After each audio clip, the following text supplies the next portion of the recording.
അതായത് vitamin D, vitamin B12 ഇതിന്റെയൊക്കെ കുറവ് കാണും സാധാരണ സ്ത്രീകളിൽ ഇങ്ങനെ ഹൈപ്പർ പിഗ്മെന്റഡ് സ്പോട്സ് കാണാറുണ്ട്. ഇതിന് ചികിത്സയുണ്ടോ? അല്ലെങ്കിൽ ഇതെനിക്ക് മാറ്റിയെടുക്കാൻ പറ്റുമോ?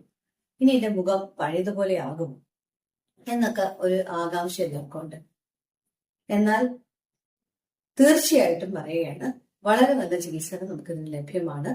ഇന്ന് ആയുർവേദിക് കോസ്മെറ്റോളജി ഡിപ്പാർട്ട്മെന്റ് തന്നെ ഒരുപാട് വെറൈറ്റി ട്രീറ്റ്മെന്റ്സ് ഇതിൽ കൊണ്ടുവരുന്നുണ്ട്.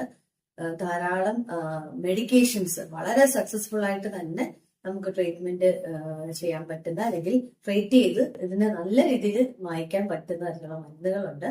അത് നിങ്ങൾക്ക് ഒരു എക്സ്പേർട്ട് കോസ്മെറ്റോളജിസ്റ്റിന്റെ അഡ്വൈസിൽ നിങ്ങൾക്കത് യൂസ് ചെയ്യാവുന്നതാണ്. ഇതല്ലാതെ ധാരാളം പ്രൊസീജിയേഴ്സ് ഉണ്ട്. ഇപ്പൊ നോക്കിക്കഴിഞ്ഞാൽ ഹോസ്പിറ്റോളജി ക്ലിനിക്സിലൊക്കെ ഓർഗാനിക് ആയിട്ടുള്ള ഹൈഡ്രാഫേഷ്യൽസ്, മൈക്രോഡെർമാബ്രേഷൻ, അതേപോലെ തന്നെ പീലുകൾ, ഇതൊക്കെ നമ്മൾ